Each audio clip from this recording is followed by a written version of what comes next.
Babe, andito na yung bago nating katulong si Amanda. In-screen mo bang mabuti to, Marisa? Baka kasi mamaya, layasan tayo kaagad. Enjoy ka ba sa pinapanood mo? Sir? Sanay na rin ako titignan ng mga babae. Kahit nga mga lalaki pa eh. Amanda, hawakan mo nga. Hawakan mo, sabi! Tapatin mo nga ako, Amanda. Trip mo ba ang asawa ko? Ma'am? Amanda, alam mo sa bahay na ito, ang ibig sabihin ng masakit, masarap yun. Sa ganun kasi kami nag-i-enjoy. Pero pinili ko to, Amanda. Dahil mahal ko ang asawa ko. Ready ka na?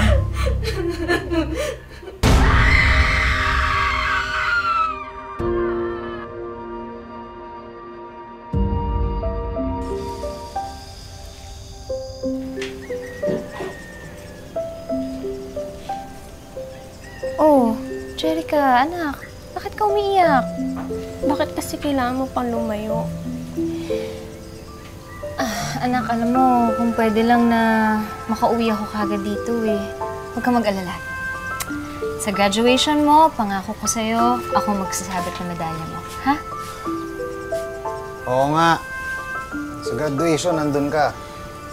Paano sa araw-araw? At naman kasi kailangan mo pang pumunta doon, di ka nalang pumirmi dito.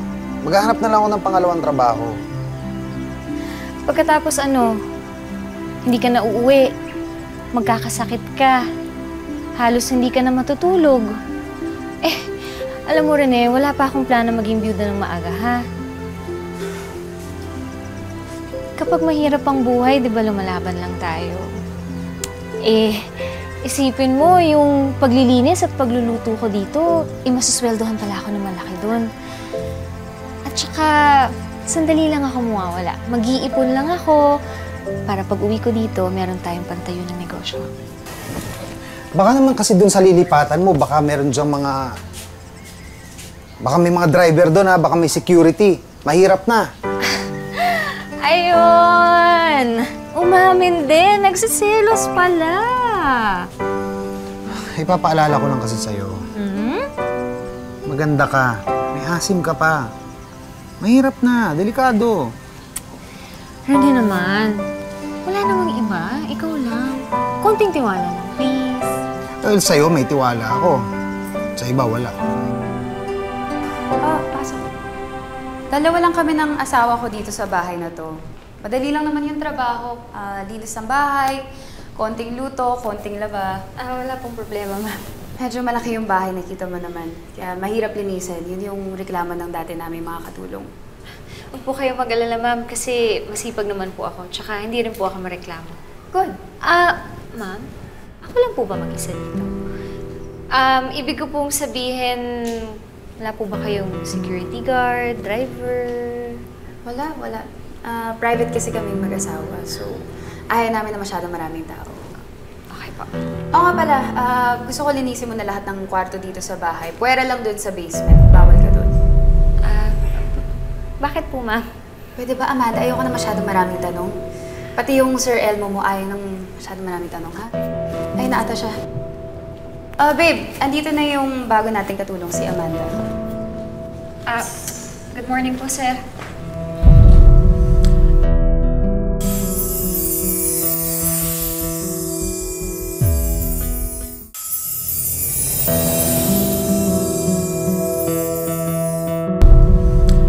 In-screen mo bang mabuti to, Marisa?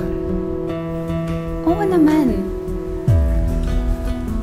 Baka kasi mamaya, layasan tayo kaagad dito. Screenin ko nga ng mabuti, okay?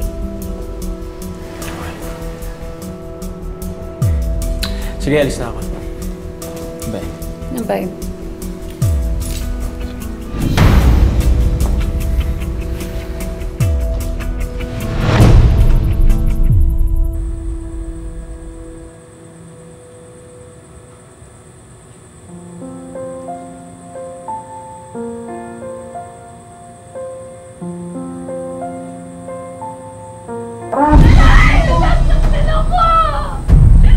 Si Ma'am yun na.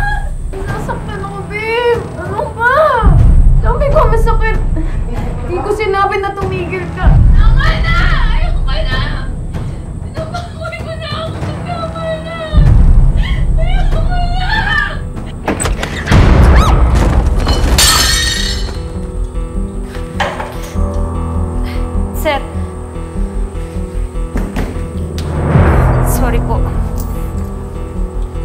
sorry?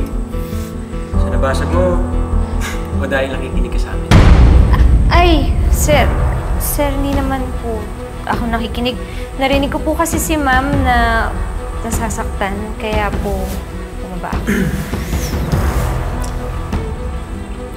Amanda, alam mo sa bahay na ito, ang ibig sabihin ng masakit, masarap yun. Sige na, matulog ka na. Ako nang bahala dyan. Sorry po.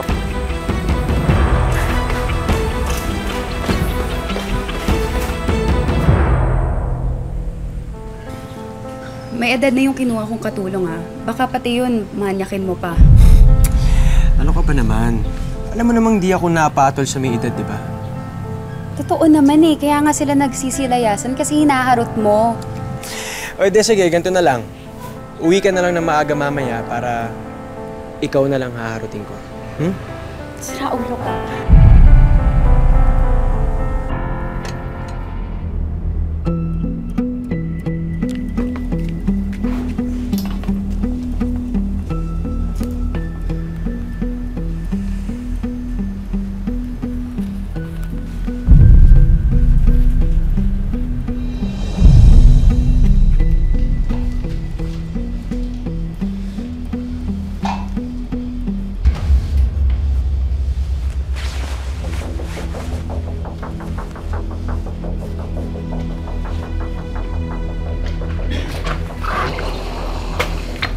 Amanda, halika nga saglit. Ho? Tara.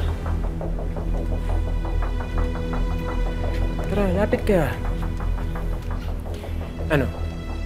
Enjoy ka ba sa pinapanood mo? Sir? Hindi, nakita ko kasi pinapanood mo ako. Ay, hindi po ako nanonood, sir. Halika dito. Sir! Sir, sorry po.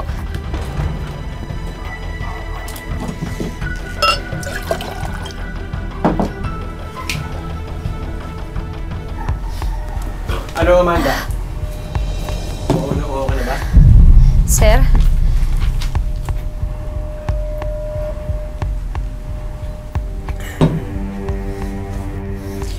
Pinapanood mo pala ako kanina. Sir, hindi ko napadaan lang po ako. Parang kinakabahan ka yata. Relax! Huwag ka matakot. Alam mo, sanay na rin naman ako na tinitignan ako ng mga tao. Kasi alam mo na, medyo gwapo tayo. Nagpapaganda ng katawan. Kaya sanay na rin akong tinitignan ng mga babae. Kahit nga mga lalaki pa eh. Sorry sir, hindi ko naman po kasi intensyon na tumitig eh. Humahanga lang po ako sa disiplina ninyo. O dito, humahanga ka. Sir? Amanda, hawakan mo. Ay, sir, nakakahiya po. Hawakan mo na, dali. Matigas yan. Amanda, hawakan mo. Hawakan mo sabi. Hawakan mo sabi. Yan. Di ba? Matigas? Anong nangyayari dito?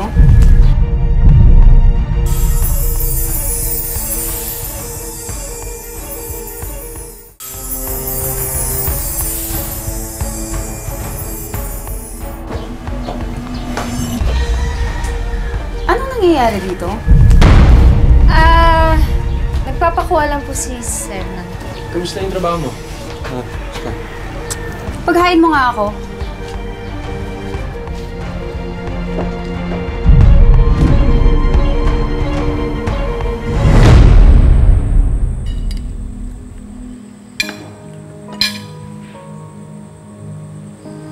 Tapatin mo nga ako, Amanda. Trip mo ba ang asawa ko? Ma'am? Babae ka. Babae rin ako. Hindi naman ako bulag eh. Kaya sagutin mo ang tanong ko. Type mo ba ang asawa ko? Naku ma'am, hindi po talaga. Ma'am, pangako, trabaho lang po ang gusto ko. Yun lang po. Huwag kang mag-alala. Hindi naman kita pinapalayas eh. Pero, oras na asawa ko ang trinabaho mo, Sinasabi ko sa'yo, papakulong kita. Ma'am, may asawa naman din po ako. At saka mahal ko po yung trabaho ko. Hindi po ako gagawa ng gulo. Well, sa bagay, tignan mo naman ako. Tapos tignan mo yung sarili mo. Siguro naman hindi ka papatuloy ng asawa ko, no? Magbukas ka nga ng delata. Hindi ako natutuwa sa ulo eh. Tama na! Ayoko ka na!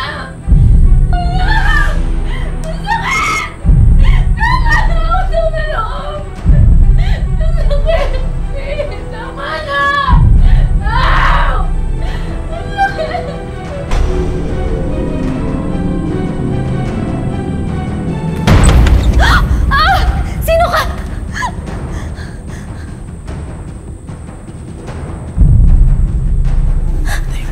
Sir, ba't ganyan po itsura ninyo? Ano ka ba? Kasama sa laro yun. Kunwari, ayaw niya. Kunwari, nasasaktan siya. Alam mo, sa ganun kasi kami nag-e-enjoy. Oh, ito. Ito, susi. Dalagan mo si Marisa dun sa loob, ha? Kasi pagod na yun eh. At pagkatapos, paganda mo kami na makakain. Medyo napalaban kasi kami.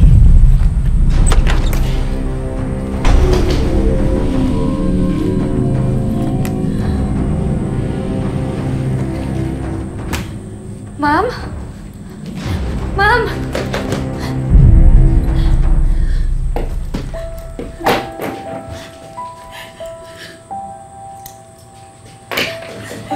Ma'am, tatawag ho ako ng pulis. Ma'am, pero sinasaktan na kayo ni Sir. Tignan niyo po yung itsura ninyo. Pero pinili ko to, Amanda. Dahil mahal ko ang asawa ko. Hindi ba gano'n naman tayong mga babae? Para mapasaya natin ang asawa at pamilya natin. Sasakripisyo tayo, nagkukompromiso. Ma'am, alam ko. Kaya nga ako nandito sa inyo eh. Nagtratrabaho ako dahil mahal ko ang pamilya ko. Pero ang sakripisyo, may hangganan. Hanggang saan ba ako titiis? Kapag binababoy na ang pagkatao mo, tama na. Sukdulan na.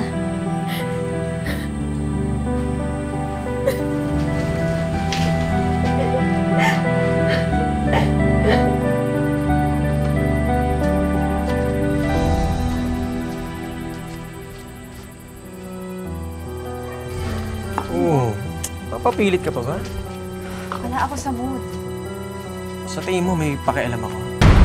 Pag gusto ko, gusto ko. Tsaka asawa kita, di ba? Trabaho mo na paligayahin ko. Ma'am! Ano ba? Pero hindi kasama doon na babuyan mo ko. Ah, ganon. Matigas na ulo mo ngayon. Ha?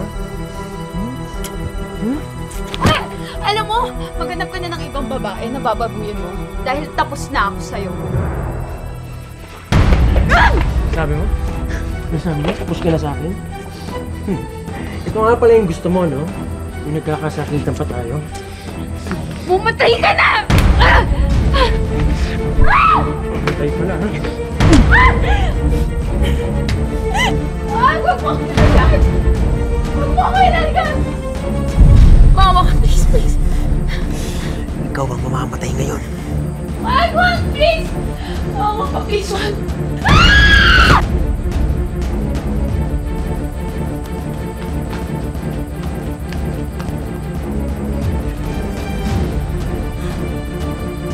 Pinatay mo si Ma'am! Hoy! Saan pupunta?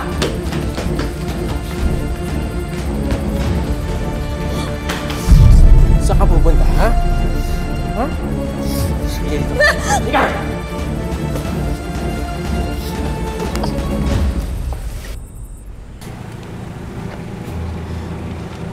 Sir, di ko po talaga alam kung paano niya po ito nagawa. Di ko alam kung ba't siya tumalon. Di ko po alam kung ba't siya nagpakamatay. Saan niyo ba nakita tong suicide note na to? Nakita ko lang po yan sa kwarto namin eh. Nakalagay kasi dito sa suicide note ng asawa mo. Lubog siya sa utang. Pati mga ipon niyo naubos na raw.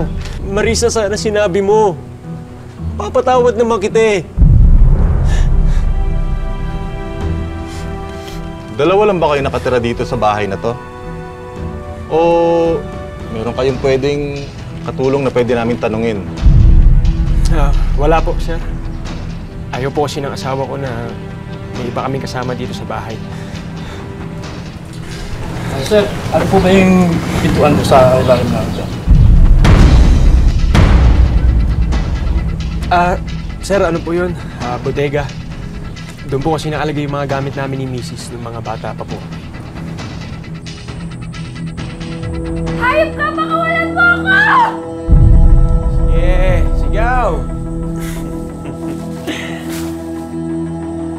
Alam mo, mapapagod ka lang. Kasi wala namang makakarinig sa'yo dito.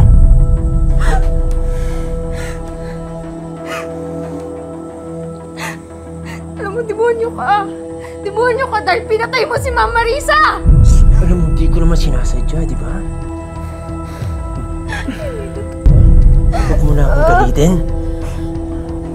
Mag-isa na nga lang ako eh. Wala na akong kasama sa buhay. Pero, buti na lang, andito ka na. Namalengke pala ako kanina.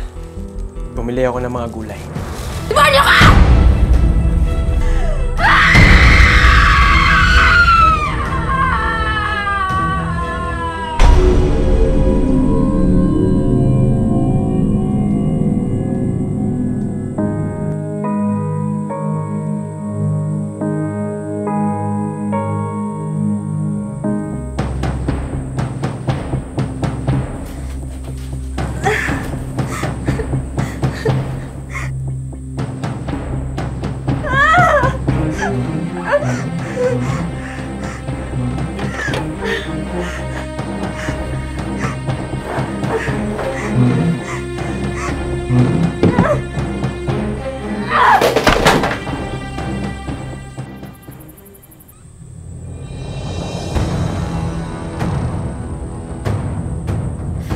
Binaboy mo ko.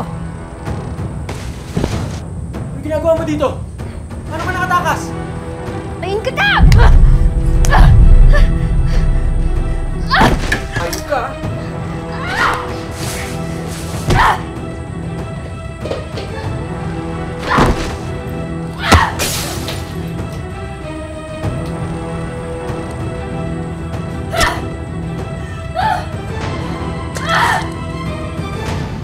Nakakarami na kayo. Ay, balik lang kayo pagka ubos na. Tay, bakit wala si nanay? Sabi niya punta siya sa graduation ko, di ba? Anak, nangako ang nanay mo na dadating siya. Huwag kang mag-alala, baka na-traffic lang yan, ha? Huwag ka nang malungkot. Anda! Nay! Ano nangyari sa'yo? Nay! Ano yung dugo yan? Ha? Ano nangyari sa'yo? Ano nangyari sa'yo? Na, di ba sinabi ko naman sa'yo, makakapunta ako sa graduation mo? Amanda, magsalita ka. Anong nangyari sa'yo? Ha? Anong nangyari sa'yo? Hindi na ako mabababoy. Hindi na ako mabababoy kasi pinatay ko na siya. Amanda Villamayor, inaaresto ka namin sa salang pagpatay kay Elmo Sandoval. Tama ka sa amin. Sir! Amanda! Nakatakas man siya sa basement, nakakulong naman ngayon at malayo sa kanyang pamilya si Amanda, hindi niya tunay na pangalan. Kaya naman agad kumilos ang aming team para tulungan ang pamilya ni Amanda. At that moment, hindi naman natin maisisigaw agad na self-defense yan. Kinakailangan mong patunayan yan sa hukuman. Okay? So the fact na napatay niya yun at may namatay, ang gagawin pa rin proper procedures doon, magkakaroon ng tinatawag na reverse trial mauuna siya mag-present ng evidence. Hi, Rene! Good afternoon sa inyo! Kamusta na sina Amanda at Jerica? Mabuti naman po yung mag-ina ko. Masakit para sa amin. Nakakulong si Mrs. Kamusta ba si Amanda bago pa siya makulong? Wala po ako mahiling sa asawa ko. Dahil napakasipag po ng asawa ko eh. Lahat ng pwedeng pagkakitaan, pinapasok nun para mabuhay yung pamilya namin eh. Eto Rene, may hinanda kami mga munting sorpresa para sa'yo at sa pamilya mo, kaya samahan niyo kami, ha? Rene, ang unang handog namin sa'yo, 3 negosyo na pwede niyong pagkakitaan. Unang-una na riyan, itong bigasan business. Pangalawa, itong beauty and slimming products business para sa inyo ni Jerica. At syempre, since alam ko mahilig ka magluto, di ba? Etong para sa'yo, karinderya ni Rene. May double burner stove, rice cooker, utensils at dining set. Ayan Rene, bukod sa kitchen showcase na ito, meron din tayong living room showcase. At kasama na yan itong brand new sofa na pwede pang mag-double up bilang isang kama. Ayan, pwede kayo matulog dyan. Dagdagan na rin natin yan ng isang radio with LED light, tablet, GMA Affordabox at isang brand new flat screen TV. So Amanda, narinig namin ang iyong kahilingan at nandito ang aming office, ang aming tanggapan at willing kami para magbigay sa iyo ng free legal assistance para dyan sa iyong kinakaharap na kaso. Maraming salamat po sa programa nyo. Malaking tulong na po talaga ito sa amin. Maraming salamat po. Nasa likod man ng rehas ngayon si Amanda, hinding-hindi pa rin niya maikukulong ang matinding pagmamahal niya para sa kanyang pamilya at ang kanyang laban para sa hustisya. Mga kapuso, lagi po natin tatandaan, hanggang hindi tayo napapagod, humiling at maniwala, hindi tayo mapapagod lumaban sa buhay. Ako po si Vicky Morales at ito po ang bagong Wish Ko Lang. Wish Ko Lang.